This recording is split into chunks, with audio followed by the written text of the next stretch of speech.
يا أيها الذين آمنوا إذا قمتم إلى الصلاة فاغسلوا وجوهكم وأيديكم إلى المرافق وامسحوا برؤوسكم وأرجلكم إلى الكعبين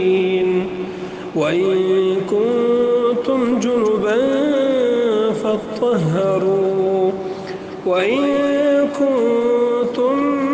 مرضى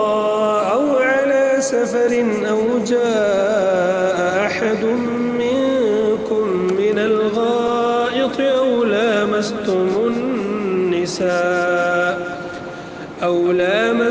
النساء فلم تجدوا ماء فتيمموا صعيدا طيبا فامسحوا برؤوسكم